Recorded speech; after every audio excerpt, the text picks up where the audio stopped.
Welcome, welcome. I know that it's been a busy day and a busy week. I'm sure everybody's really tired. It's hard to pay attention. It's hard to look at the front when you have all these amazing people to talk to and so many interesting conversations, but I just need your attention for a little bit.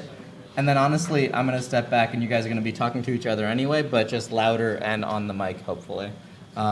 So, real quick, you guys shift up the so welcome to the town hall. This is the second year we've done this, so it's still fairly early stages. Here's how things are going to go today. This is a link. It's a link to the doc that this link is in. It is also where we're going to take notes. So I encourage all of you to hop in there. Everybody should be able to edit it. Take notes, add comments as we go and have discussions.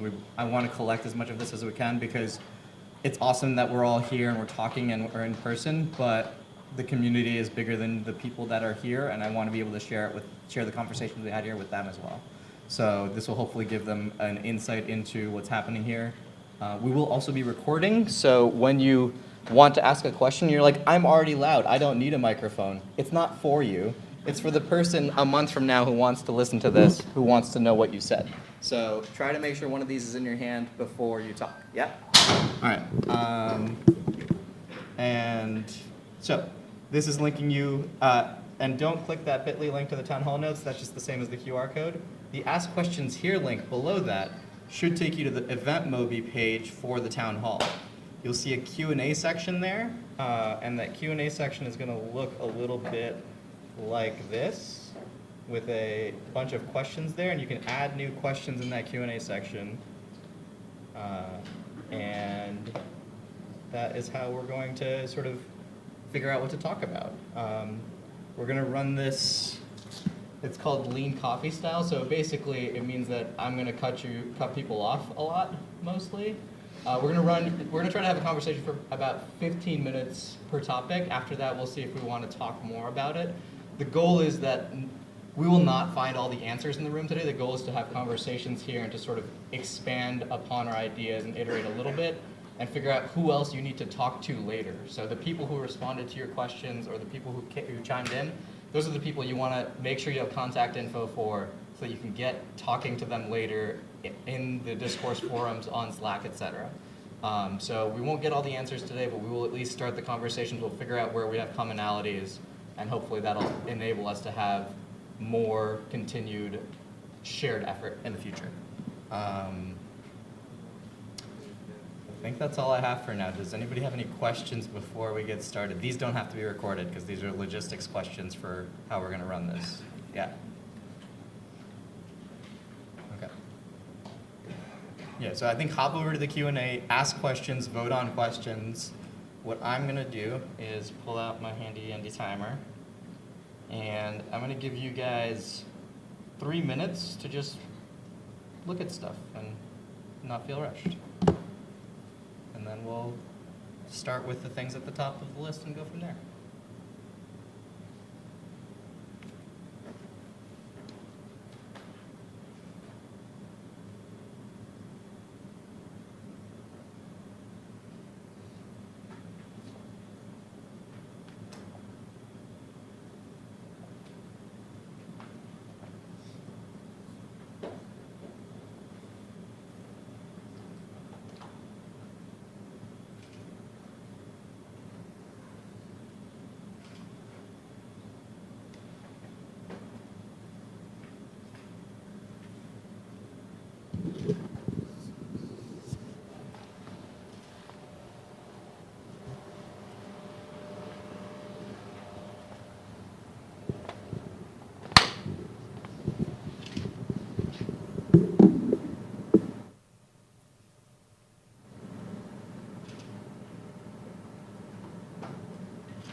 everybody has had time to get the QR code, get into things. I see lots of people voting, so let's get going.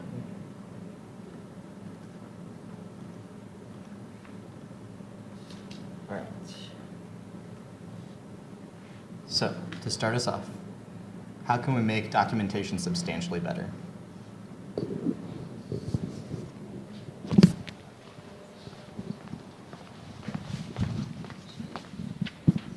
Yeah, so thanks.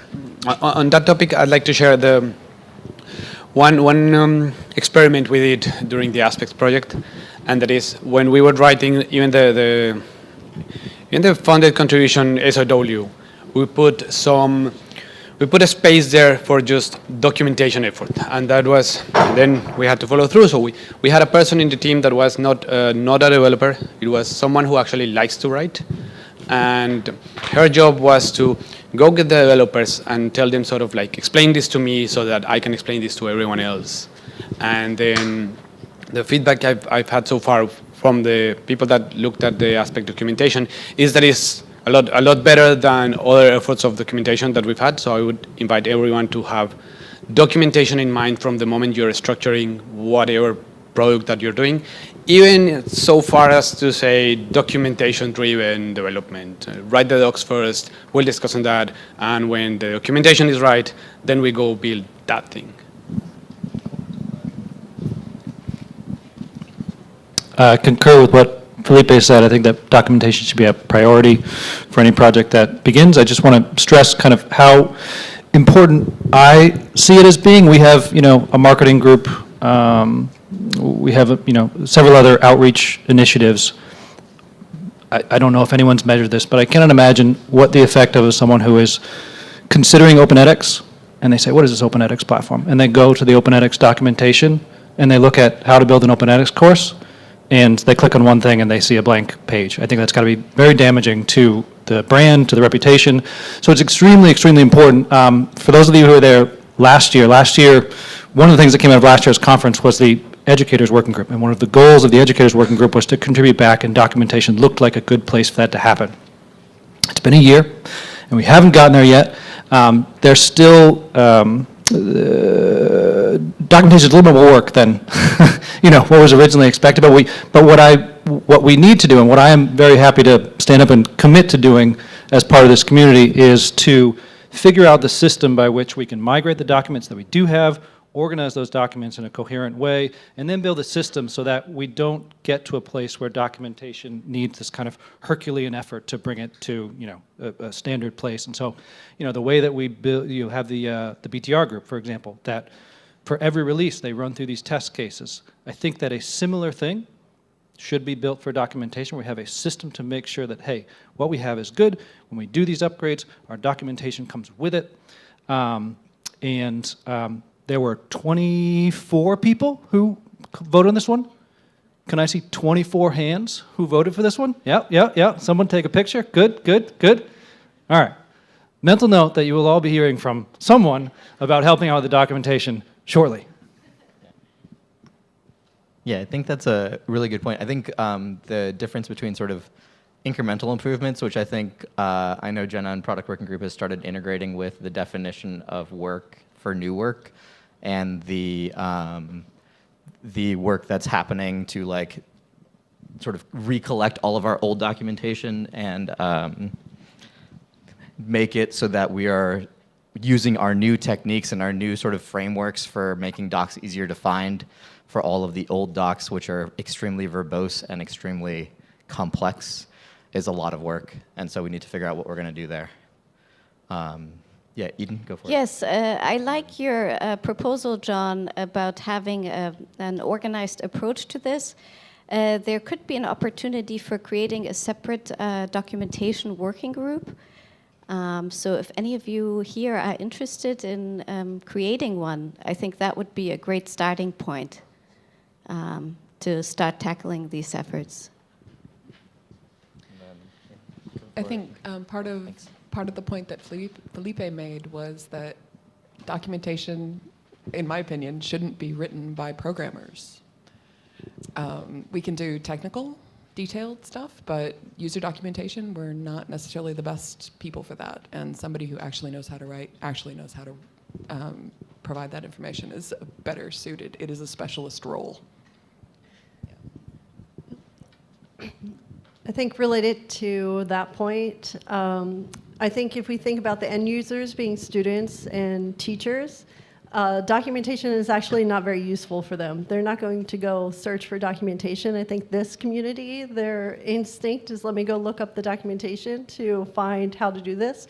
Their instinct is to email me, how do I do this? So this is job security for me, but I think there's the problem of we need to make things more intuitive in the design from the start, that you don't need documentation to explain how to use it. And that's like a question Eden had earlier for me, is why did MIT adopt Canvas? It's because you don't need documentation to use it or hire professionals to use it.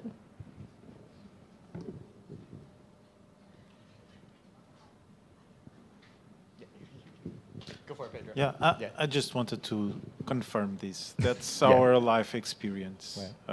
Basically, we have documentation for, in our case, in Portugal, for our end users, either if they are technical or non-technical, and people that use the platform just, they want it to be intuitive, and they are going to ask all the time for our support team to provide them that information. They are not going to look for documentation.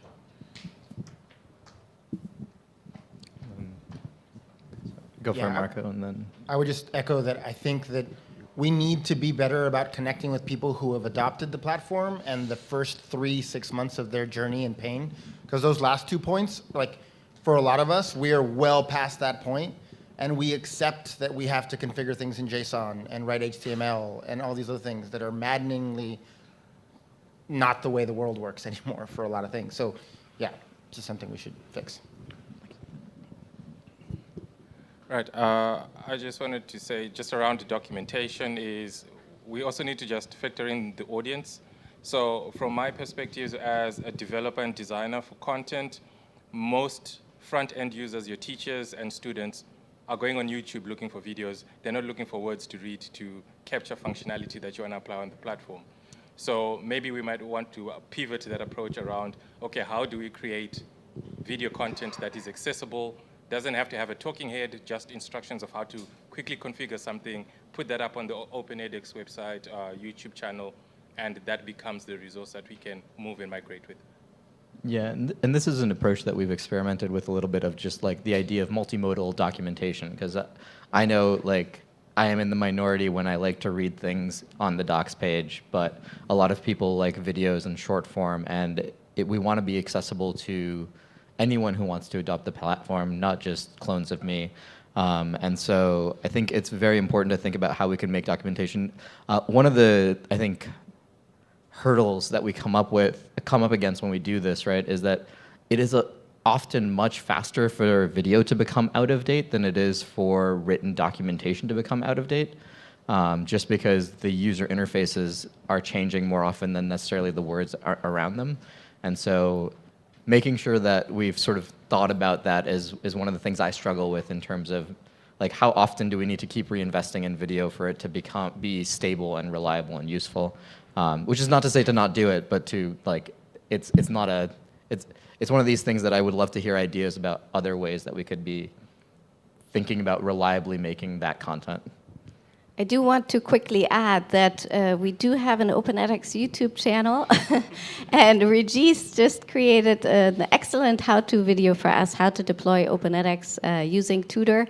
It's up to date, and it has links to relevant documentation, so definitely let me know if you need the link. But all of the points here are incredibly valuable, and we'll ensure that we continue to create how-to content and make those resources easier to find.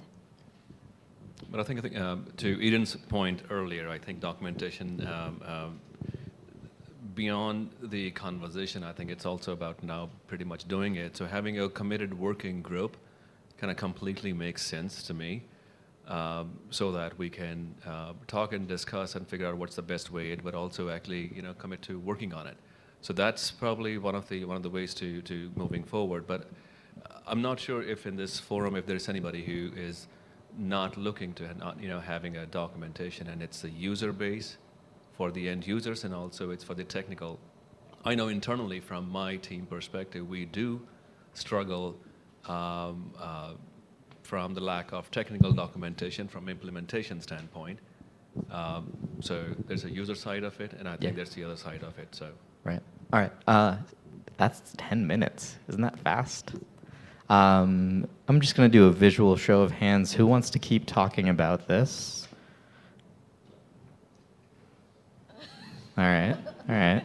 Who would like to move on to the second question on the list? All right, that was, I'm going to say slightly more hands. It's really, so I know it's hard, but like this is hard to see behind a person. This is a lot easier to see behind a person. I know it's like 12 more inches, but you can do it. I believe in you. All right, I think we will move on. I do think that there's a lot more, sorry, Adolfo. But I think there's a lot more interest in this topic, and so if there's follow-up after this town hall conversation, I think that groups should get together. I do think that there's more investment we can do in here, but I do think that the correct action is like, we need group investment and group input into that. Wishing for it to be better, but then not being able to spend time on it is not working. So let's keep conversations on that going. So, there's a documentation Slack channel. Join it. Continue the conversation there. A thing that I'm not going to do is tell you guys what to do, like today. That is one of, like, my personal goal today is not stand up here and tell you what to do. I'm here to facilitate the conversation between all of you, including Axum and but like, my goal is to make sure you guys are talking to each other, not to decide what you should do next. So if somebody wants me to say, I want an action item of X, and I'm going to put it in the notes, and then you can reach me there, or there should be a section in the notes for this, and if you want to put your contact information under there as a person who can be reached, I welcome you to do it. I don't want to volunteer anybody, and I don't want to tell anybody what to do. So just to set expectations. All right, with that, strong open community solution for enterprise.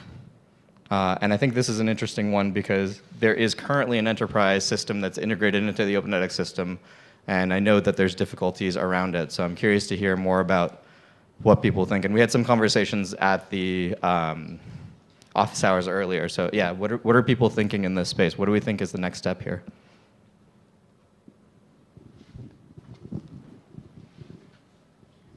So we have edX Enterprise. It is very difficult for anyone who is not edX to use. I think there are several teams that have begrudgingly fought with it until they got it working well enough for their use case to have data, if we were to collect it, to figure out what actual features of it are more generally useful and how we might construct more commonly useful data models. And so I think perhaps the first step of really getting a good open solution for enterprise is finding out who's using it and what are they doing with it and what might they want that isn't currently in the core. All right, thank you, Fox. Your check is in the mail for this plug for, on the Discourse forums, there's a great enterprise usage discovery post where somebody is really curious about how people are using enterprise, what are their use cases, what parts of the current system they're using, and if you're either thinking about it or wanting to use it, that's a great place for you to say more words.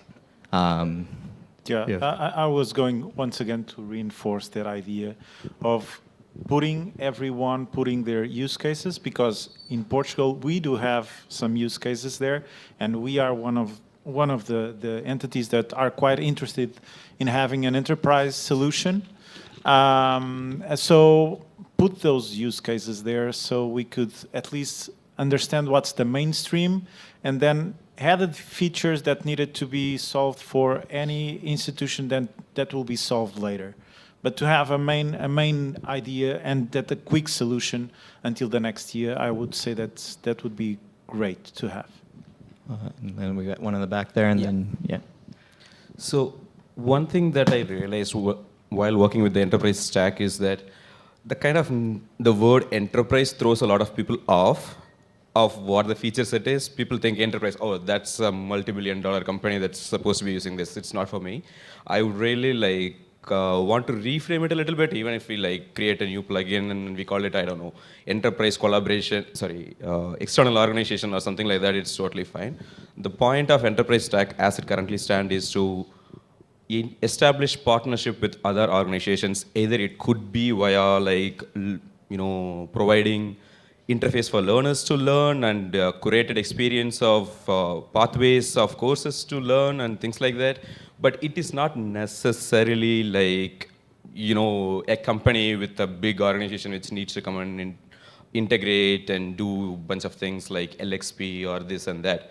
So even if you're not thinking about enterprise, but you have partners in education who are like sharing content with you or like sharing learners with you, you have learner journeys that are going, that are being like manually being done. Like I see places where like course 1, course 2, course 3, and they are structured in a way, and that's the recommended way to do it. And these are the things that can be done in the current enterprise stack with a lot of struggle, but that's the struggle that we want to remove. And I would really encourage people to look at that forum post and even think about how you partner with other organizations when you do it. If it is not just individual learners that you're targeting in your instance, but you are actually targeting groups of people, then that could be an organization. That organization is an enterprise in the current parlance, but that doesn't necessarily mean it's an enterprise in the common sense. Yeah. So.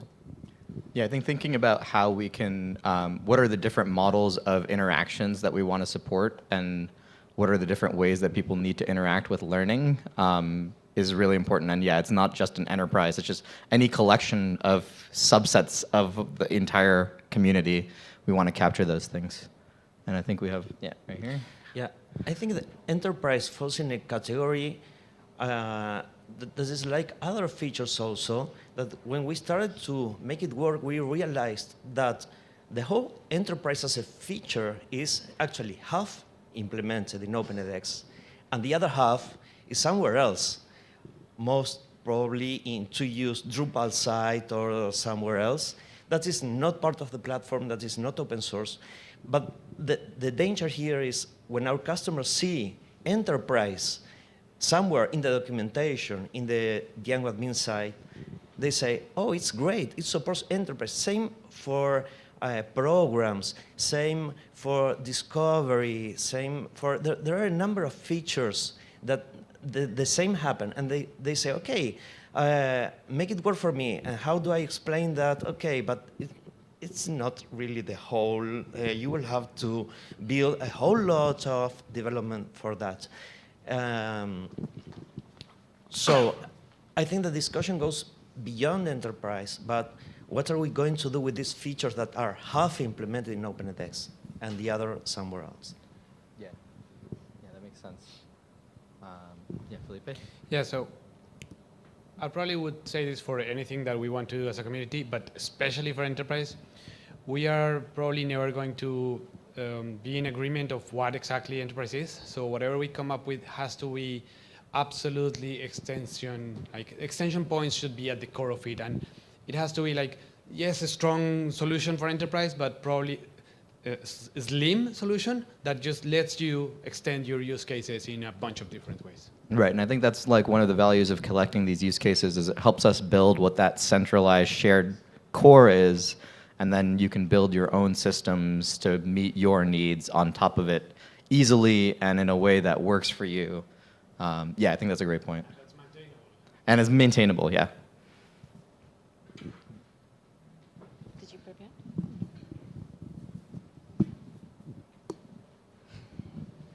So one of the small limitations I've encountered with the enterprise is the intellectual property piece. So in going into communities and asking for support and questions, folks will respond, but then they'll have a limitation on what they can share because there is that half or the black box side of whatever they're working on that they can't share on how they've applied it in an Azure environment or with some other specialized AWS entity. And so I don't know if we can sandbox some of the predefined endpoints that we're trying to engage with the enterprise piece and then leave those available to the community to access. So you're just to ask a clarifying question. You're talking about sort of like if the interface and the APIs for interacting with enterprise data are more clear, so that even if you don't know what that implementation is. Yeah, I mean, I think that's similar to what we're talking about here, which is the idea of like we want there to be these core concepts and you can extend them, but the APIs for the core concepts are always accessible to everybody, and like you should be able to build the things you need on top of it.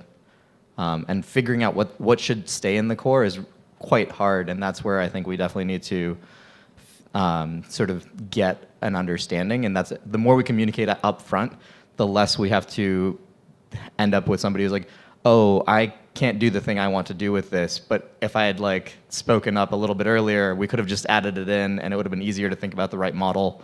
So I think the early communication is super valuable. All right, we have another.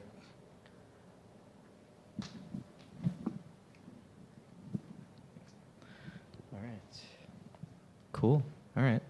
No more questions on that, it sounds like. Got another minute and 30 seconds if somebody, yeah, Braden.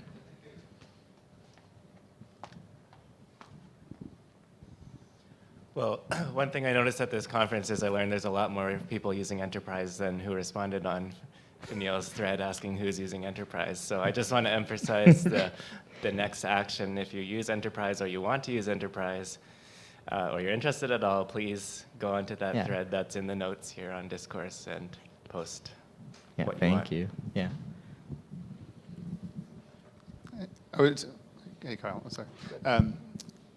Relative to that, I mean, I think one of Axum's identified priorities is to, so these things sort of blend together, is to aggressively remove stuff from the core that's half done or specific to use cases that, were call them edX origin, but not really kind of explained or documented for the community, to remove them at least to plugins, potentially to unsupported. The repo unsupported. So that's the reason that we're doing this outreach around enterprise, is so that we understand whether this goes to unsupported or to a plugin. Obviously, conversations with 2U are ongoing about that, but we really cannot emphasize enough. This conversation is great. We should be having this conversation every single day. So please respond to the Discourse thread. And at the end of this town hall, we're all going to log into Discourse together. So if you haven't done it before then, be ready to do it then. But it's where a lot of these conversations are happening, so I just want to plug for that real quick. And then Kyle, I'm going to let you go since I ate up the last couple of seconds. If you're wondering, is this relevant to me? Do I need enterprise? Maybe I don't. Well, a lot of things that are under the enterprise umbrella now are things like enrolling before a user has an account, subscriptions, bundling courses that are related to an organization where that organization wants to give a discount to that bundle of courses or sell them. That's all enterprise in the current meaning of the system. So if that, custom catalogs, right? So if that sounds relevant to you, please look at that thread, even if enterprise as a whole idea is not so relevant to you. Thank you, Kyle. All right, and that was another 10 minutes. How are people feeling? Who wants to talk more about that? All right. By process of elimination, everybody should be raising their hand when I say, who wants to move on? So we're practicing. No, Adolfo, come on. I saw you. Come on. It's up here. It's not that hard. I believe in you guys. All right. Next up, a registry of official, unofficial extensions.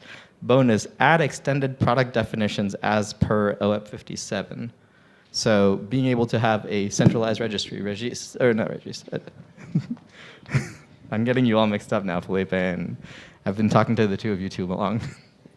Yeah, so I want to clarify the extended product definitions. So we are saying a lot like this is the core, that's the core, but in OEP 57, we also introduced this wording for what a extended product is, and to my understanding, what falls in that category are like the residential learnings product or the MOOCs for the entire world product, and those might overlap in some things. And if I go to like an academy that wants to sell a marketplace of courses product, and whatever is common to all of them should be the core, but we should already be having the discussion of what goes in, like what sort of bundle of plugins and ideally services fits and makes that extended product, and then have the official registry of all the possible plugins, extensions, official bundles, whatever there is, and then like how we bundle those into one product or the other. All right, so there's two things I think here. I think it would be really great if we could have one-click installs for a lot of plugins. I think that's something that we would want to make happen, perhaps via, I think there is a tutor plugin that maybe is starting on this. I'm not sure. There is a desire for it. But I'm sure there is a desire for it. I'm not sure if it exists. Sorry, is what I mean. The second thing is we actually do have an extension registry listing that's on the Open edX website, but as far as I know, it's not being updated anymore. Like there are submissions you can do for it, but whatever team is working on it has not been able to get it working. Yes, so we do have an extension directory on the Open edX website. It's under the Platform tab.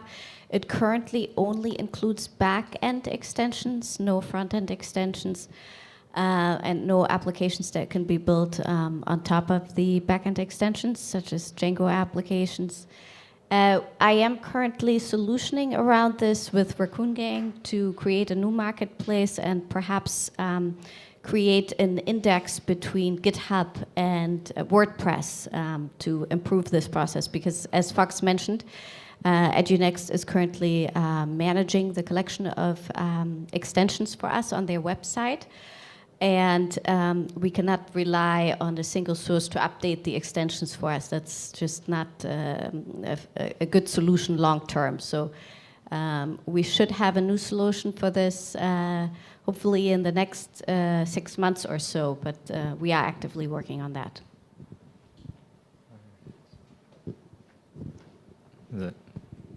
I want to piggyback on the fact that OAP 57 was mentioned, to just call out that fact that, to my understanding, there was this intention of creating like a product narrative and ultimately come to some set of, I don't know if it was a slide deck or statements of some sort, but I don't think we reached to that point yet, and I think it's important for us to get there.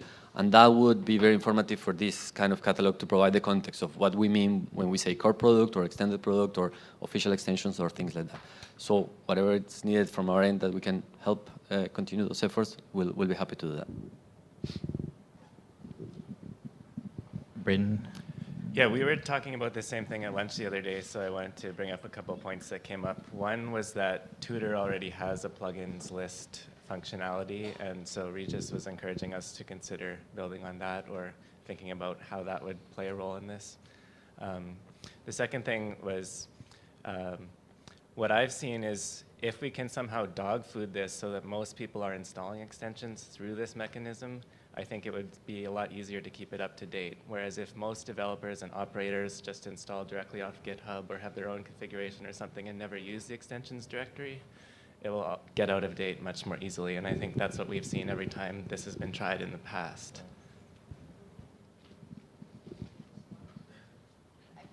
Oh, yeah. Okay. Hold on. Yeah, Eden, hold on. oh, sorry. Yeah, go for it. Me? Okay, I fully agree with having a registry of extensions, but taking the talk of Ed, who took the model of WordPress as a model to follow, they've done very well in making a marketplace of extensions. And I think that the end of the road should be a marketplace when all the vendors would be free to publish and decide to set them free or paid or whatever business model, but where anybody can take an extension and install, whether paid or not. But that should be the end of the road, in my opinion. Yes, thank you, Braden, and thank you, Andreas. That's exactly what we're working on. So we're building on top of the Tutor plugin, and we are looking to create a marketplace that includes one-click extension editions. And the way that we're currently envisioning it is asking maintainers to create extension titles, descriptions, images, and include the Tutor plugin within that repo so that we can then index that information into the marketplace to make it easier to integrate. That's the goal. So we're currently doing discovery around this process.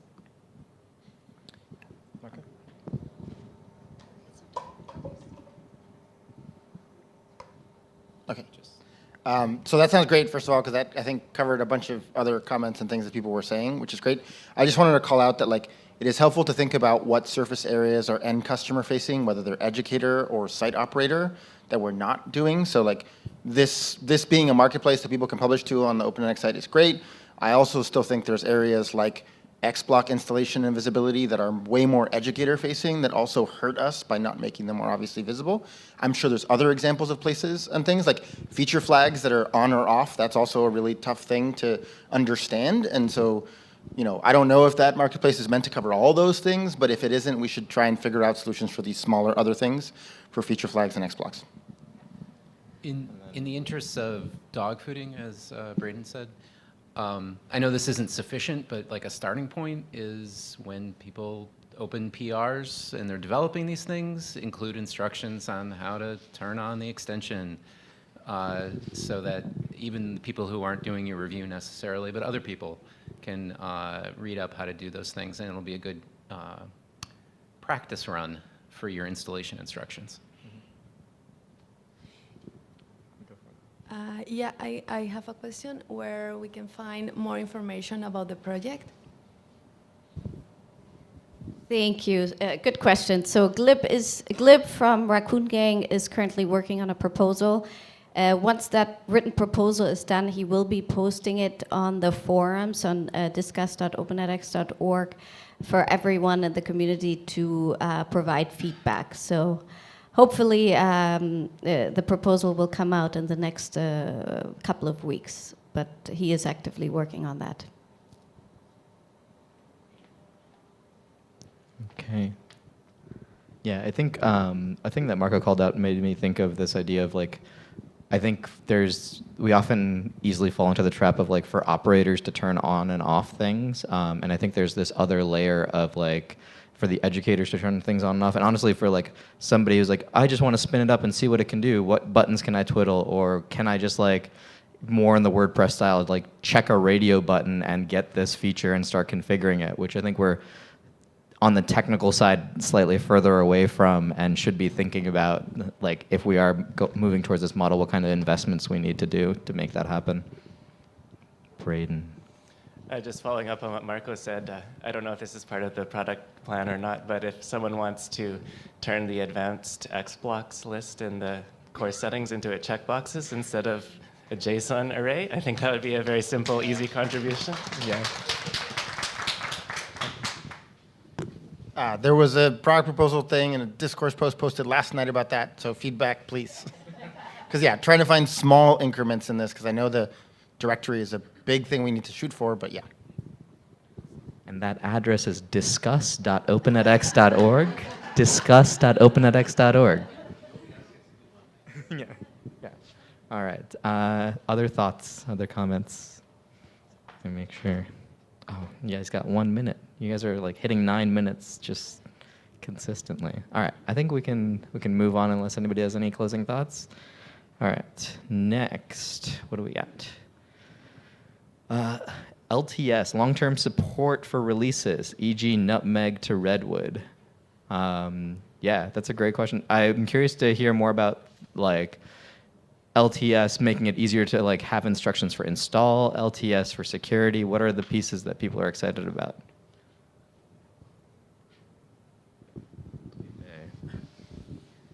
Yeah, so one of the things we saw when we were analyzing data from the instances we know of, a lot of instances were stopping at Redwood, at Nutmeg, sorry. And from Nutmeg to Palm, there is so very little in terms of gains, but you have to jump the gun on Kubernetes and MFEs. So it's like all pain, zero gain. But if we were to say like, from Nutmeg, you're jumping to Redwood, you're getting aspects, you're getting a better authoring experience, you're getting all this and that, then probably it makes sense for someone that maybe, like, I know me and our team, we could be jumping every 6 months, but probably someone mentioned that we're both complaining releases happen too fast and too slow. So we need something for the different cadence of entities. Yeah, I've definitely been told, I think in the last 4 days, that we're releasing too often and also not often enough. So it's we've got contradicting demands as a community sometimes. Go for it. So I think perhaps one of the real answers to this quandary of like, is it too much or not enough, is that perhaps the last 2 releases until this last one, the improvements have been, like the actual subjective improvements have been very small. I think that there are a lot of compelling features that are coming out in Redwood, and rather than worry about a long-term support release, I think we should be focusing on how do we make improvements that are so compelling that people want to upgrade, they want to invest in upgrading. And if we're not doing that, it doesn't matter, they're just not going to do it. You can say, oh, well, let's do it on a 3-year cadence. No, that's not really the problem. The problem is just how much pain you have to get for so little gain, as mentioned. Cool. All right. Yeah, I was going to comment, closely aligned with that. I think we have adopted this every 6 months cadence based on feedback early in the release process. It's probably time to revisit that and kind of get a better understanding of what would be most valuable to people. But so I think as Fox mentioned, we ended up with some releases which were potentially complex, but lacked compelling narratives about why you should adopt them. I think having a release process that's focused on like releasing important capabilities that drive value to the community might be a better choice. But I think having a longer conversation, probably in discourse, about like what's the right way to release the platform probably makes sense. I think LTS is a great concept because we have a lot of organizations, universities, and whatever who need to have a consistent, safe release during a long academic year and don't want to release every 6 months. So I think it's time to revisit this conversation, and I'd love thoughts about how we get the right input from the market in terms of what we should be doing. Andreas, and then, you go and then Andreas, yeah. So we're focusing on what's the gain of moving to the next release instead of the why is it painful to move to the next release. Because I think we wouldn't have as much of a need for LTS if that move from one release to the next was an easy thing to do. And people could start thinking, well, why not upgrade? And I think a lot of the work that we're trying to do around extensibility will make it so people aren't running 17 forks of MFEs that have customizations and then moving those customizations over is a painful process. But instead, they're using documented and supported extension points, and then moving all of those extensions over to the next release will be an easier story. So I think if we focus on reducing the pain of getting from one release to the next, more people will be able to do that. Okay, two things related to that. Now we have Redwood released, right? But my customers, I wouldn't move them to Redwood until I feel that it's pretty stable. So most probably our production systems will always stay one version, one major release behind the latest one. And a personal situation recently was Yet Queens was the latest. I found a bug. I submitted a PR to fix it, very simple one, got it merged to Queens. And as I have everything in Palm, my production systems in Palm, in Queens, the latest one, I submitted a PR to backport to Palm, and it got rejected because the argument was we only support the latest version. So my suggestion would be go to, I think that before we have the policy of maintaining the last two versions, right? So I would suggest... We've never had that policy, just to be clear. Keep going. So I suggest to, yes, to allow at least bug fixes in the last two versions. All right. Braden and then me, and then... Okay. Yeah, I wanted to add on the topic of like the pain of releases, because it might look attractive to just do releases less often, but we have to remember that it means that will accumulate the pain of each of those releases in one. And every time we did this, like we at OpenCrab, we really try to follow the releases and upgrade every 6 months, because every time we didn't do this, we ended up with like 3 times the amount of work just for 2 releases. And if we start having like bigger releases, everyone will feel that pain. So I think the need for an LTS for me is a symptom of upgrades being too difficult. And if we improve that, if we make that a bit more easy, like for example, I don't know many people use Ubuntu, but it's the same on every system. It comes every 6 months. And if you actually follow things fairly, like every 6 months release, not much changes, but because it goes well, you just do it and you follow those. And it's only on really big system or big enterprise that really need to only stay with the LTS. So instead of like spreading our efforts, having different release supporting over a longer term, I'd rather see those efforts put into making the releases easier to do or more automated.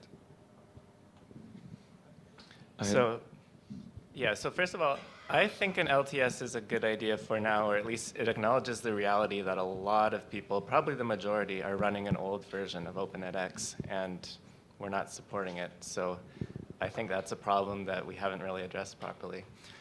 I was going to say exactly the same thing that Brian just said, that a big part of the problem is the pain of upgrading releases, and the more we can do to make it easy, like when a new release of iOS comes out, it's not a huge pain. You just update it and you start using it. But on that note, there's both a technical side of how do we make it easier technically to upgrade the release. That can be a big pain. But there's also the user side. We've had a lot of cases where educators are like, I'm not sure about this new release. Can you set it up a sandbox? Let us try it out. And then there's something that they don't like. And then, well, I don't want to force this on our users, like the sidebar, the infamous sidebar example. So thinking more about the user path for upgrades as well, and using feature flags or whatever you can to let people try out new features and be comfortable with them across releases, I think is another big part of it too. Yeah, and we are starting to see more of that, where deprecations are now starting to happen more across those release boundaries in a way that, and we're pushing for things to be like, I think we did this with Redwood, where there's a bunch of things that you can turn on to try, and they're not going to be on by default until they're in sumac. And I think getting used to that as the development philosophy as a community, I think is a really great idea. All right, Regis. Thanks. Yeah, I agree with what Xavier said, that changing the release schedule is likely to make things worse. If anything, I would like to have a new release every day. I'm fine with that. I also agree with what Braden and Brian said, that upgrading is going to get easier in the long run. It's going to get easier. But then, every time I hear that, I'm like, when is it going to be easier? And we have to be realistic here. It's not going to happen before a few years. So we need to address the reality of OpenEdX platforms right now.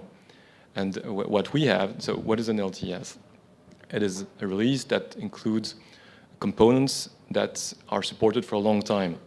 The big issue we have right now is that platforms are running outdated components of MongoDB, Python, Node.js. Node.js is less important, but Python and Django are the two big ones there. So an LTS release in that context would look like this. Released every 2 years with components that work for 4 years. And to get that, we need to be more proactive about upgrades to the components that ship with OpenEdX. We come from a state of emergency where we upgrade components at the last minute, and that's okay. That's because of our history. I think we can try to do better than that, and that would be a good first step in order to nail that LTS.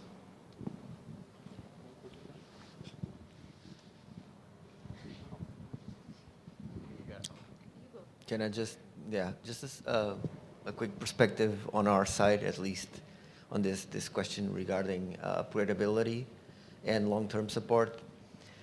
For teams the size of ours, which is basically 2 people operating the platform, jumping when there are major releases like there is now, we had to work with edX to be able to afford the time and the effort to move into Kubernetes, to do a major upgrade, to do major customization to front ends. So each leap, if it is substantial, takes a huge toll on a small team that has to manage, operate, document.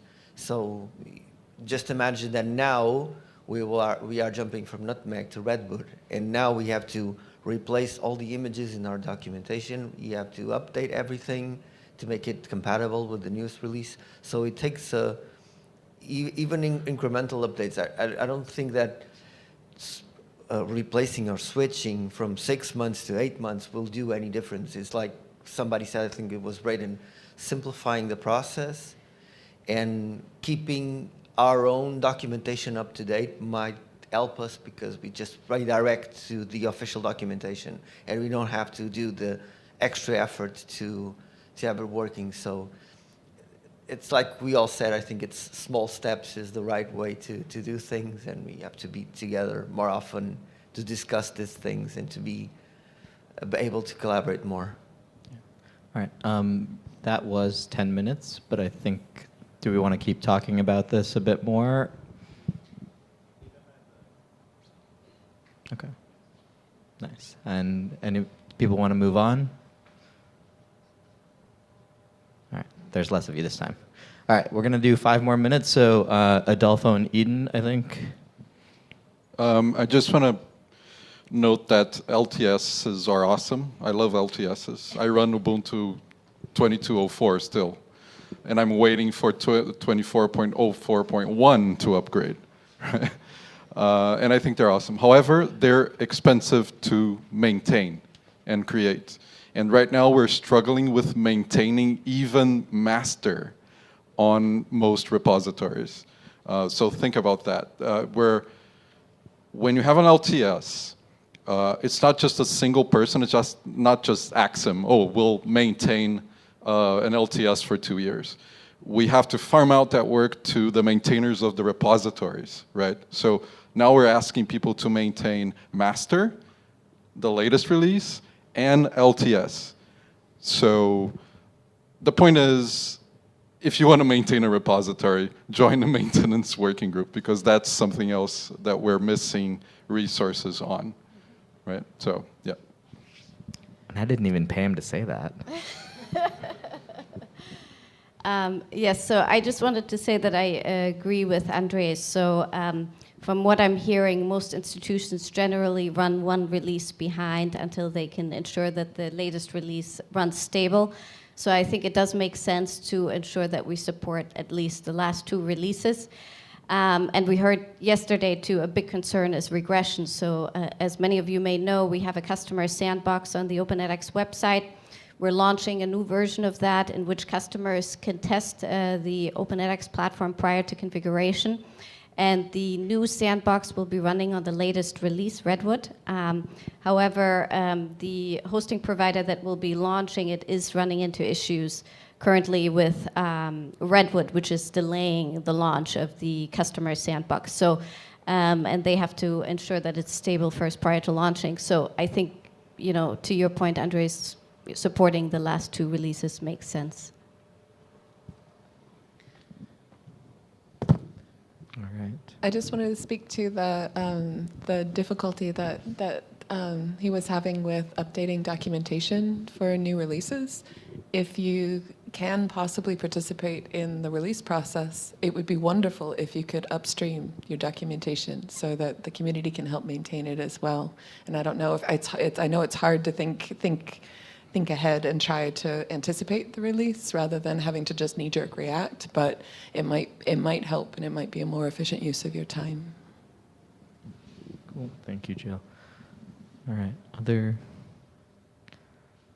Yeah, I mean, I think to respond to what Reggie said earlier about maintenance, I think we have been very reactive historically, and so one of the nice things that we're getting to do now with the maintenance working group is we know which things we're targeting for sumac to upgrade.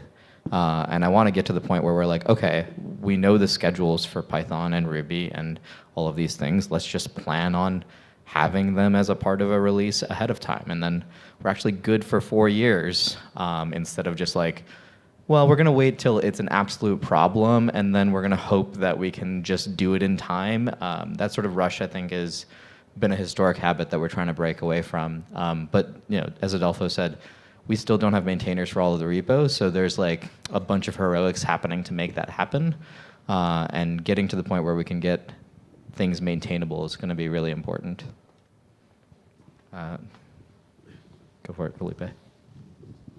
I want to echo some of the sentiment from Regis that we need to be realistic, and that ties nicely with what you said, Fenil, about if we were to be more proactive about those, and if we select technologies that will last for a long time, even if we don't properly support it, and we're not saying like, this is supported for 4 years, at least we're at the point where someone could stop and we could be looking at it in maybe 1 or 2 conferences saying like, yeah, those who stopped at Redwood, they have support, like their technologies are still supported, and even if it's not like super official, Redwood would be a good point to stop and say like, I'll just wait here until something really compelling comes along. All right. Other thoughts? All right. We're down to the last minute or so of this. So, oh, wait, we got Ed.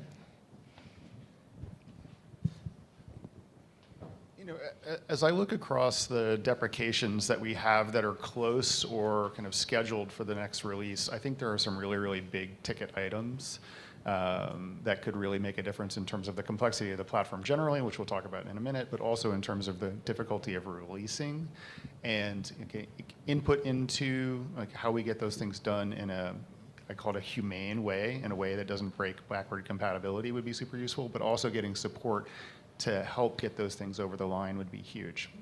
So I think folks have seen the proposal from Edley to create a Python-only version of the forums. I think getting the Ruby runtime out of our ecosystem is a huge win. So let's note that there's progress, that we're actually passing some milestones on the way. I feel like we're really close to being ready to get rid of Mongo. We've never really made use of it as, it's a powerful tool for people that use it in powerful ways. It's not a great key value store, if that's all you're using it for, which is all we were using it for. Again, we have a huge carrying cost for that, but we're not that far from being able to get rid of it. Elasticsearch is, one that I can kind of see, would love to see in the rearview mirror. I think maybe let's think about how we get rid of it. What are the other ones? Like when you upgrade, what broke? What are the things that are actually causing the complexity? Anyway. All right, thank you, Ed. Maybe reacting on that, some of it will be the tech stack, but to piggyback on some of the earlier comments, sometimes it's also the breaking changes that we introduce in new releases. So if we really want to get serious about making releases more easy, maybe when we design when we re-architecture things, we need to think also about the impact this will have on the next upgrade, and maybe also maybe not take always the perfect technical solution if that means that the user or the upgrades will be easier. Anyway. So I'm going to maybe kick a hornet's nest and ask when we're switching to Postgres. No, well, like when upgrading and doing migrations, when your migration can fail in the middle of changing schema, this is a problem. It's always really terrifying to me when doing migrations and knowing that in production something could break in such a way that it's not clear how it broke. I think that's very painful, but I also know that it would be extremely difficult to move. I just feel like it would be great if we could find a way to do it, and I was going to make one upgrade very, very painful. But once that Band-Aid is ripped off, there will be a lot of benefit. All right, Braden, I'm going to let you go, and then that will be the last one for Sure. this. Well, just a really quick answer to what Ed was saying about other things that are difficult, and it will be great when we can get rid of Mongo and Elasticsearch and that stuff. But theming has been a huge pain point for upgrades for us for many releases. Like every release, there's a new way to do theming of some sort, and we have to redo the theming. And so often we just give up on doing an extensive theme and just keep it very minimal. But theming and extensions, this was mentioned earlier, but if we can make those much more stable between releases, it would be huge. All right, thank you. All right, we're gonna move on to the next topic. But yeah, if you want more LTSs, we need to be able to make sure the platform is maintainable. So I think figure out how we can help there and how we can interact with that will make it possible to have those stable, longer-term releases. Next, we have deep loading the tech. Oh, this is a nice segue. Good job, you guys. Deep loading the tech. We have too much code that needs depper and removal. How can we be smart about it so we can achieve other strategic goals at the same time? Felipe.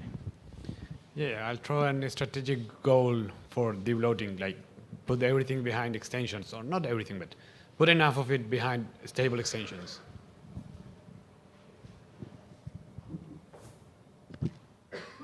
Yeah, I mean, I think I'm going to say, like, I don't think we're going to get a lot of pushback that we should deep load the platform. I think that I think Ed said earlier, doing it humanely is where it becomes kind of difficult and complex, right? Doing it in a way where somebody's like, I'm not going to go to sumac. They like drop 17 features, and I have to figure out what the hell these new extension points and slots are before I can have them back.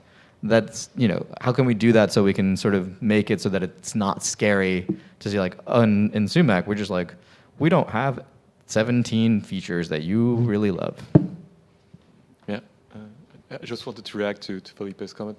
I obviously agree with you that we should put everything in extensions, but then again, at the same time, I can't help but think about Florian Haas's presentation, the circle of complexity.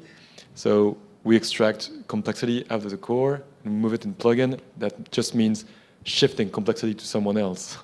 So I wanted to call that out.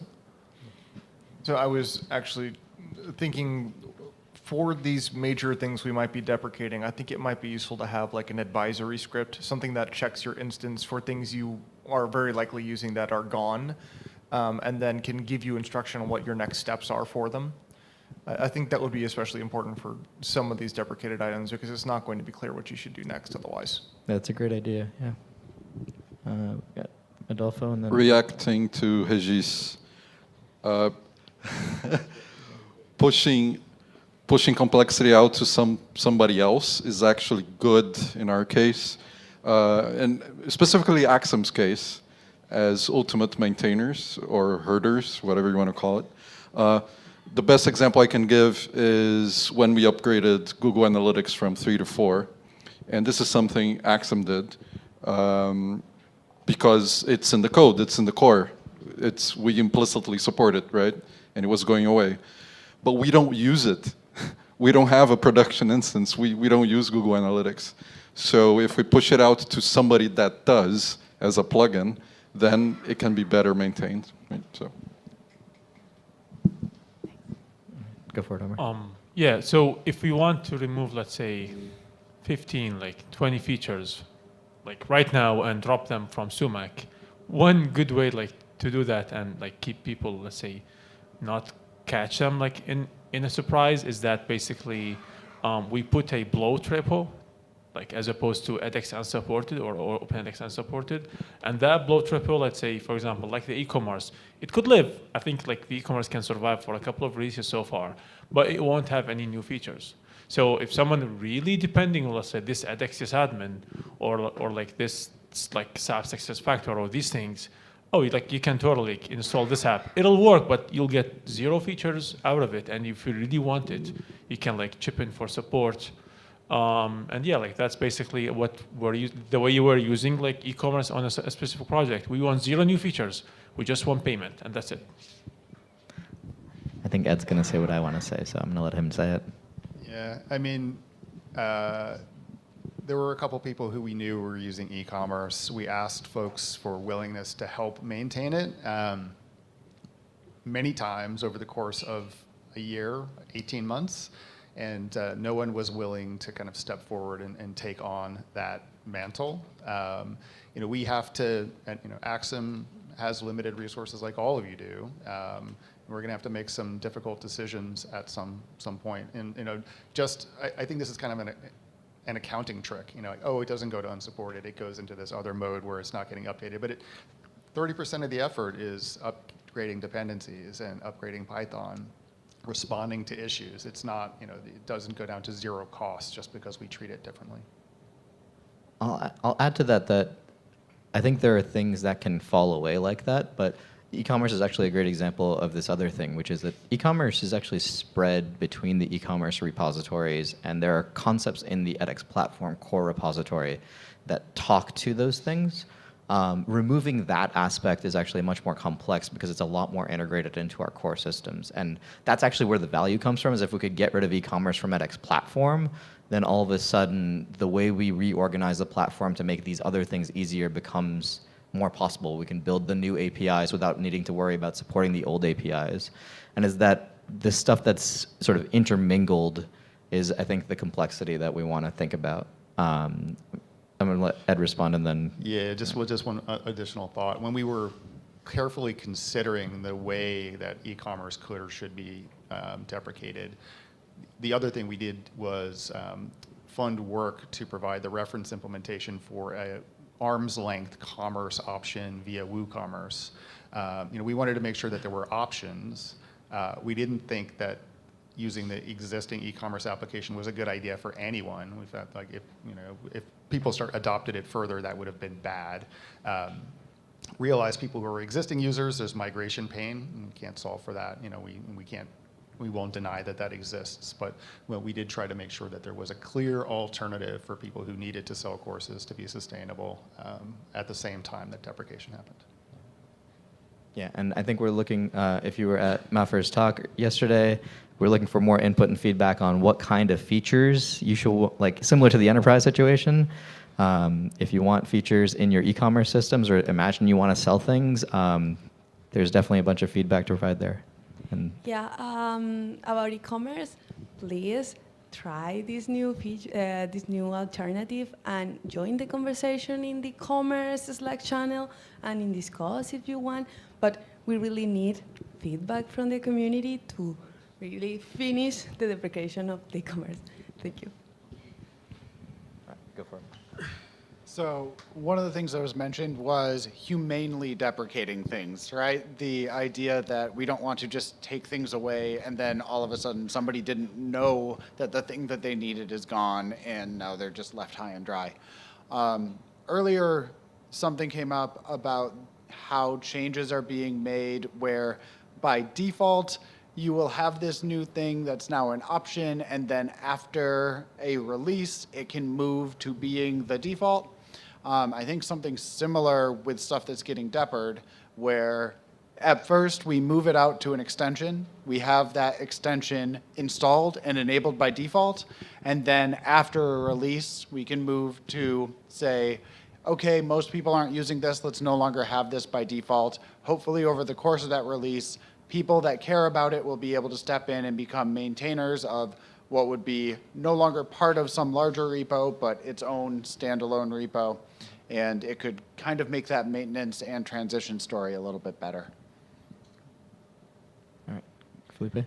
So knowing that the way things progress here, oftentimes teams are hired to do some of that deloading or refactoring around things. So I like to throw in that another thing that we could be strategic about is selecting those projects or structuring those projects so that at the same time we are reducing silos. Some teams are very specialized in one area of the platform while others have absolutely no idea from. Probably our team knows very little about credentials, and that's some place where we could be doing work, but we know about hooks and someone else could be doing work in hooks and so on. Yeah, thinking about funding across so that we don't build these silos of expertise as we fund more work in the future. That's a great call out.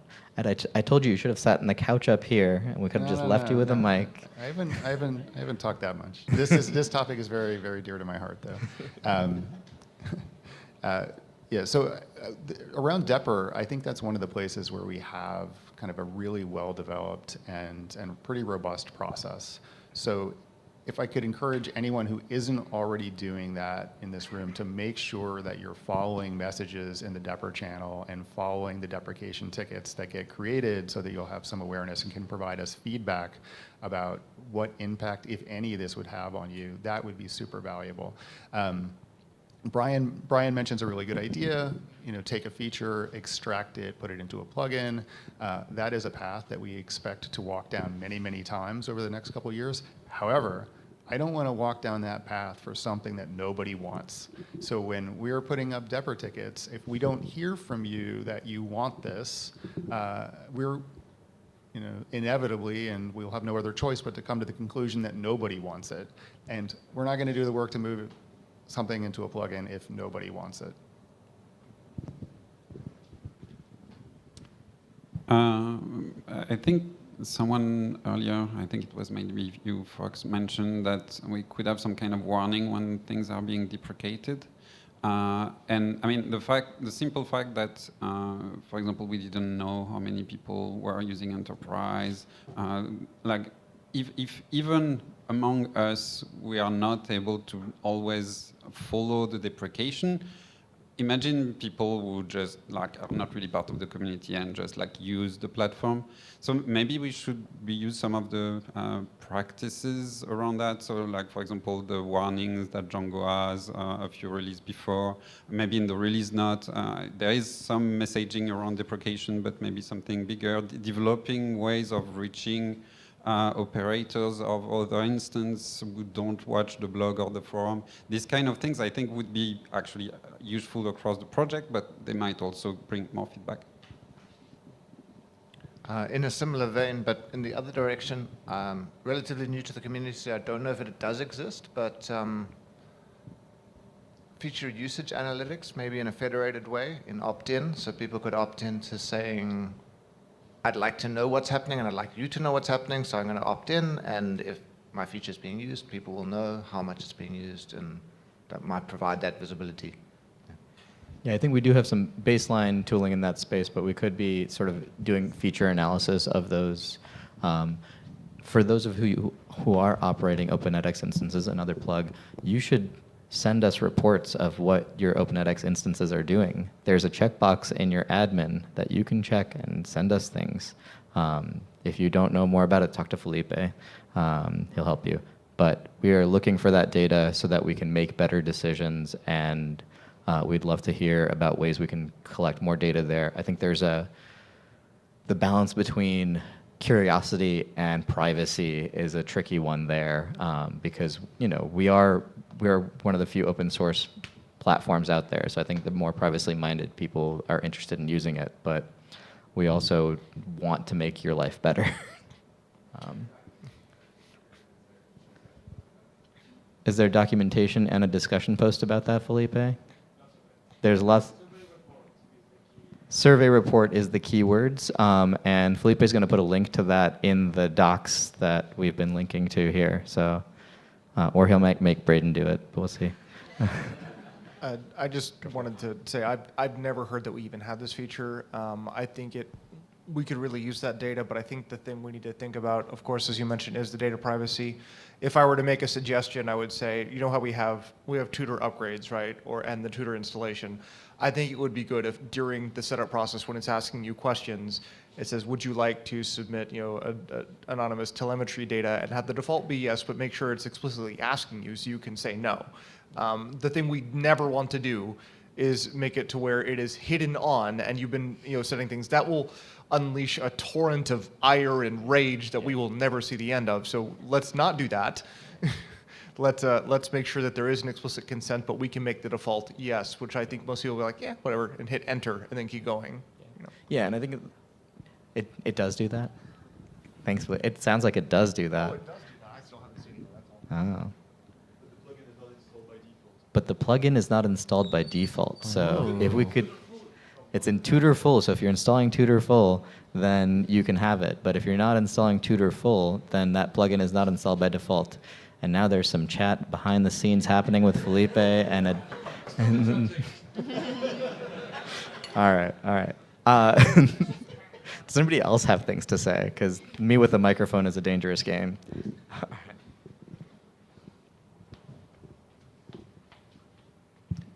I'm just curious if we have ideas on process to get developers more encouraged to remove old code from the code base and stuff. Like we mentioned, e-commerce has all these hooks in there. If I go and I remove all those, it doesn't really create any value for me or for OpenCraft to do that. So I'm just interested if people have ideas on that, like maybe you can't add new features until you remove an old feature, or I don't know. Give a feature, take a feature. Braden, there is an incentive. You get to hit the pinata, the deprecation pinata. Isn't that why we have it? Yeah. Did everybody see the pinata outside? I haven't seen the pinata, but like I'm completely, as I said, new to the community, but happy to offer. We have an award at AfroLabs called the Roger Wilco Space Janitor Award for code cleanup that we like to pass on. So if someone wants to like send me a mail and claim it, it's a Steam voucher. You know, we'll send you cash and put it up on LinkedIn. We can just make heroics of people for doing that. That would be quite fun. We did that a while ago.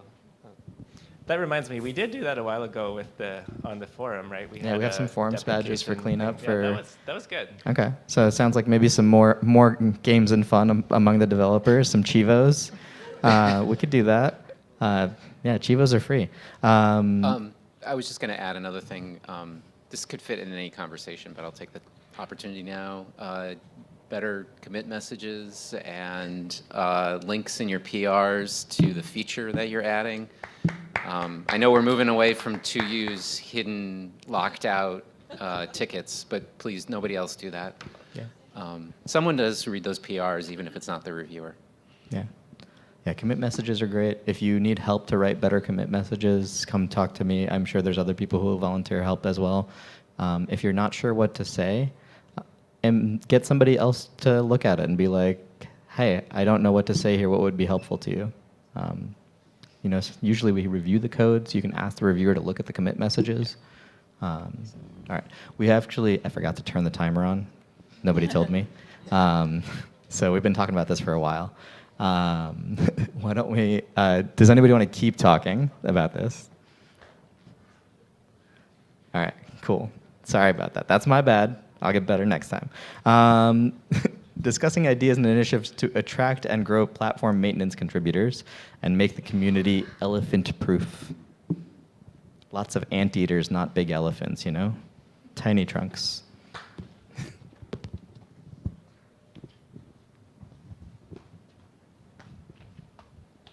Esteban, go for it.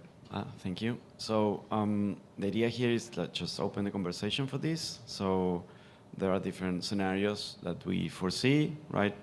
Gradual scenarios of needing these resources, or maybe urgent scenarios. But one idea we were elaborating, still not completely, but it's, so here there's a scarcity in resources, right? These resources is, I think we are not scarcity in intention, right? We all want to solve this problem, but we do not have the resources or the people or the money to do it, right? Or the money to hire people. So there are some ideas, right? Someone comes and brings the money, and then we start facing this issue. So in this one idea we had is that we think it would be very interesting if we can leverage the spirit of the open source project, the spirit of the brand, the Open edX brand, and have a social impact with this, right? So when we have to do, basically we need to do some fundraising here. So we think that maybe changing the narrative would be interesting. So let's say we create a project where people start learning to code, right? Well, different levels, but people that don't have accessibility, they don't have the means, maybe they are interested, but I don't know, they live in a community where they do not have these opportunities, right? So if we, as a community, or well, the shape we can do it, we establish a plan, we prepare a proposal, we have a budget, and we start teaching people to gradually maybe start little by little taking small repos and fixing small things, right? We don't, sometimes we think, okay, we need a couple of senior resources so that we can sort it out in 3 months, right? Maybe we can start thinking in a mid-term or long-term effort.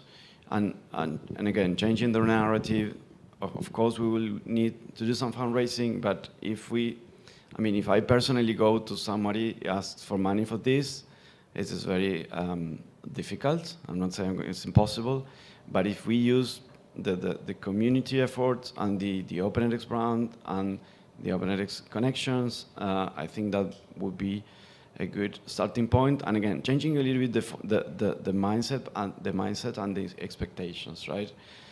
We might get some college people, students in areas where it is hard to learn how to do it, that they probably will be more than happy to be exposed to these kind of opportunities. Maybe it will be for 6 months, 3 months, but they can fix some of this, the easy stuff.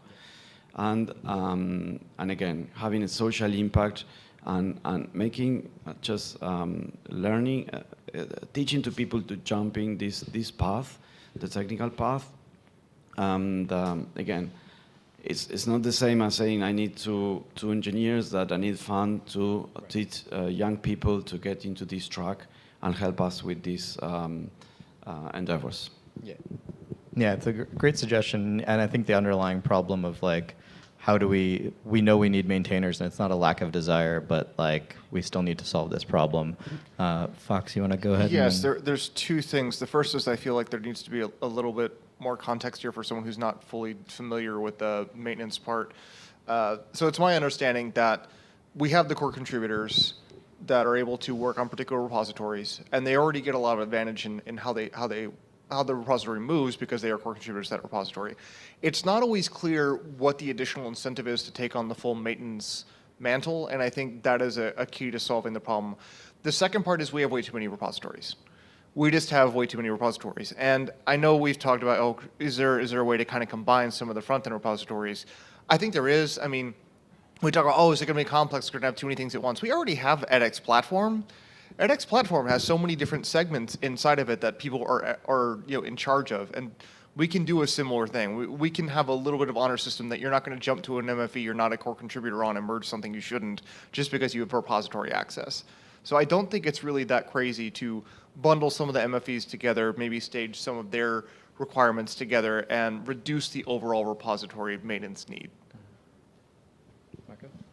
So this point's not really about like the funding source, nor is it about encouraging the maintainership side, but this came up in lunch, and I don't know who else was there, so someone else can keep me honest, but like the thought that came up was like, are there ways to go back to when we first launched the depot process? There was kind of an open, like, here, like these really small upgrade tasks that anyone can pick up, and providing more visibility to the community for those smaller tasks. But the lunch conversation was actually more about like, are there OpenEdX instances that are tied to university or learning contexts or settings where there are computer science focused people who would be excited to join an open source project and contribute in a meaningful way and know that they're contributing to something that matters, potentially and especially if their university uses OpenEdX. So maybe those are pockets of additional developers that we could be tapping into to help with those, not like the big tasks, but now a maintainer of a repo isn't just accountable for the maintenance, but they might be more incentivized to make lists of smaller tickets for other people to pick up.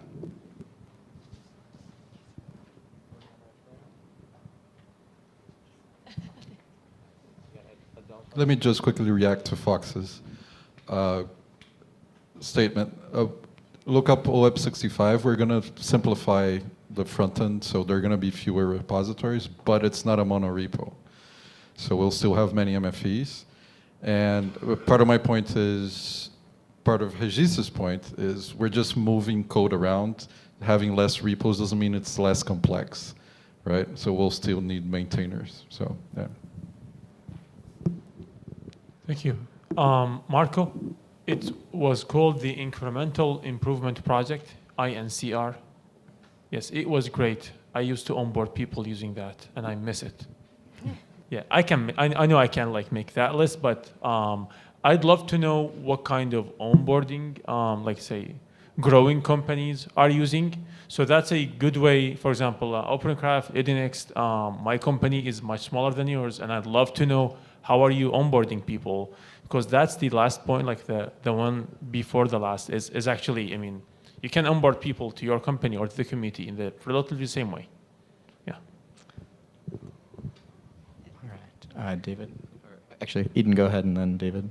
Yeah, just to follow up on Esteban's point and Marco's point there, it reminded me of this the presentation that Mary Ellen gave yesterday with Empower.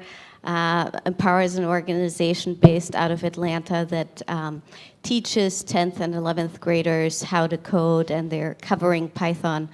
And they presented at the OpenEdX conference last year, and Mary Ellen heard the presentation and assisted the nonprofit organization by providing the learners with internships at MIT. And as a result of this effort, they were able to solution around some bugs that were embedded in the core, not realizing that they were helping a broader community, but perhaps there's some opportunity for us to work together to see how we can integrate a streamlined approach as it relates to maintenance. So I'd love to hear your feedback, Mary Ellen, if you want to respond to that. Yeah. So directly building on Eden's point, so my current role with the Raspberry Pi Foundation, we have 15,500 school-based clubs of young people who are learning Scratch through to Python, HTML, and CSS. And their teachers have become familiar with pathways of how to get them to learn new technologies. It's very straightforward for me to see the markdown to make a pathway for how to make your first commit to OpenEdX while at high school. That's if it can be as simple as Omar was saying, have a very actionable thing, a list. Teacher can help students do this. That becomes an amazing resource for those children to suddenly transcend to becoming contributors. Yeah. All right. Yeah, and I was thinking along the same lines when the whole conversation started of going young and have an internship program where someone is paying young people to do the work and start learning the system, because it's hard to hire people who know this. It's expensive. So if you're starting young, they need the experience, they need the resume building. So if either the company is in the room or Axum is willing to start an internship program, go to MIT Job Fair with your booth, explain the mission, and that may attract students. Like, you're not going to compete with the salaries of Google, but you'll be able to compete with the mission, and I think that's attracting more of the students at university right now are, supposedly selecting based on mission more than just making the money. So then it's a time to take advantage of that. And I think MIT, all the schools in the Boston area have job fairs that people can have a booth and say, we have internships too, and learn this. And I think at MIT, we've been talking to Ed and the team about having information sessions so that students on campus even know this is an open source project, because I think if you surveyed the students now, they don't even realize it's an open source project out there. All right, Xavier, you're going to be the last one, so make it good. No pressure. Yeah, maybe on the topic of funding and finding time and etc. Sure, we can try to find new skills elsewhere, but there is also a lot of skill in this community. There are lots of existing core contributors. I know for a fact that a lot of us don't actually put like the 20 hours per month or etc. that we have promised. I understand historically, because we used to be spoon-fed by edX and everyone was already doing that work. Since then, things have evolved. The community has a lot more space to actually do the work. But no, maybe it's the time to put our money where our mouth was and actually step up and take more maintainerships. So especially to the core contributors, if you have difficulties doing your 20 hours per month, that's an excellent way to do it. It's not a lot of work in most of the cases. It's going to be relatively straightforward work. And a bit with that tragedy of the commons, like the way to to make sure that one of our like when we post a pull request that it's reviewed. It's also to review other people's pull requests. So yeah, let's not just make that someone else's problem. It's, I think, all of our problem. Yeah, and it's a great call out that like we can have people make pull requests, but somebody here has to go merge it because those people don't have rights to merge things. And Kyle, correct me on the label, but it's like good first issue is the label we're starting to use now. I'm sorry we changed it from Inker, but this is hopefully easier for people who are not already in the project to understand what it's for. We're starting to build that out in edX platform, and as like an experiment. And I think having more maintainers of repositories think about that, and like, I think one of the hard parts about these incremental bits is that you actually need to be fairly senior to figure out what a small reasonable bit is. And I think so if a really useful way to amplify your core contributor hours is to, instead of spending time fixing one bug, writing down 3 bugs that you need to fix and how you might fix them is actually way more valuable, and we're going to be able to engage more people with that and be able to help others engage with us. So think about that as you go. All right. We are actually 5 minutes over time, and Ed has some important information. He has a treat for you for sticking around and listening to me for this long. Can we switch back to my monitor, please? Don't worry about that. All right, you just. Yeah. All right. So we have a thank you for staying a little bit late. We have a small prize that will go to the person who can guess.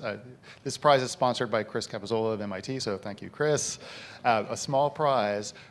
This is an honor code situation. So I know some of you have maybe found some information about where the conference is going to be. So if you found that information online, or if you had prior knowledge because of sensitive conversations, you're opting out via the honor code, right? Where's the clicker? All right, so I've got a series of images, and if you can guess the location based on the image, raise your hand, and the first person to raise their hand and get the answer right wins the notebook, right? All right.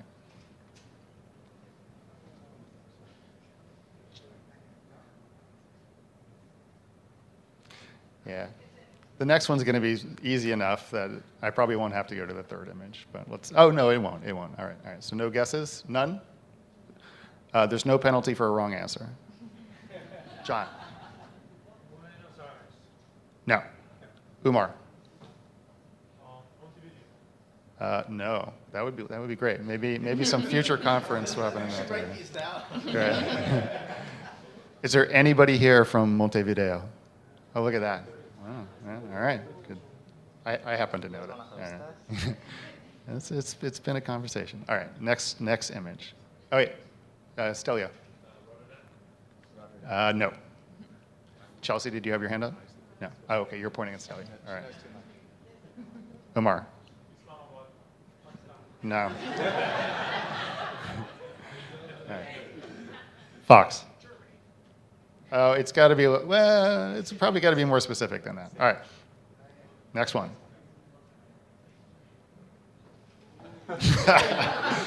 I know. Come on, it's actually bigger than I thought it would be. I was hopeful that you wouldn't actually be able to read it at all, but I think you probably can. All right. I don't see any hands up, though. Oh, wait. Oh, we have a winner. All right, we have a winner.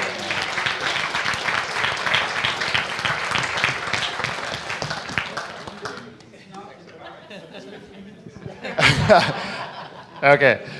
Xavier, who is from the banlieue of Paris, rightly points out it's not exactly Paris. Yeah. All right. But I wanted to say a little tiny bit more about the 2025 conference. We are going to be generously hosted by France Telecom. They have a lovely campus that was developed by architects who won the Pritzker Prize. I think like the location will be lovely. But the more important thing is we're going to be co-hosting with the eMOOCs conference. So the first part of the week will be eMOOCs. The second part of the week will be Open edX. The middle portion, we'll do a shared program. We're still developing what that program is going to look like, but it's a 2-for-1 conference deal. I think it'll be really, really fantastic. eMOOCs, I don't know, Mary Ellen, if you want to say a few words about it, you've been there, but it's more focused on research around MOOCs, scientific peer-reviewed papers, and really robust content. And then, the Open edX conference, just like we just happened here today. It's awesome. Jill. When? The first week of July, so the same week. Yeah. It's a terrible time to be in Paris. I'm sorry to make that. Any other questions? All right, handing over to Neil. All right, thank you, Ed.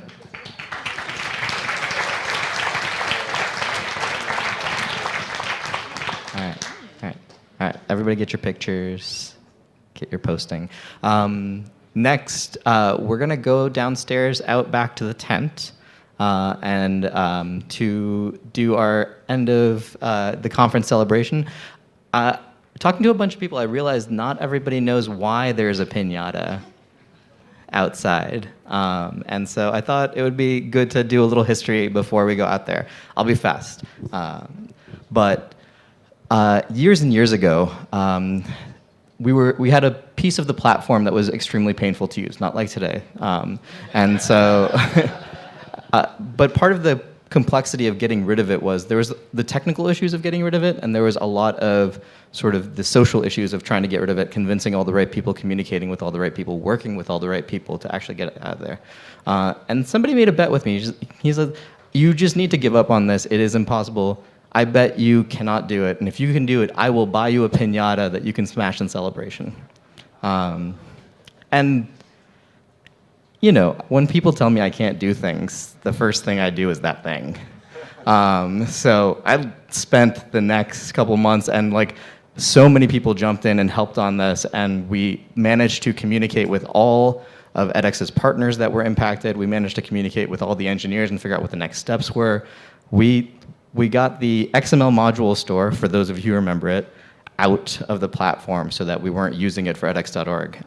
This was a huge performance boon. This was a huge boon to Dave's sleep in general, I think. But since then, we've been celebrating the removal and cleanup of the piece of code in the way that we celebrated yesterday all the amazing things we've added to the platform. I think it's equally important to celebrate all the hard work that goes into maintaining it and removing the things that we don't need and trying to get leaner as we sort of zero in on what's valuable to us as a community. So in honor of all of the things that we've gotten rid of that have pained us along the way, we celebrate with a piñata. And so please join me out in the tent outside in, say, 5-10 minutes, because I suspect some other people also need to use the restrooms. And we will celebrate with a piñata. And I bought a lot of candy, so you guys need to come, otherwise I'm just going to be on a sugar high for the rest of the weekend. All right, thank you.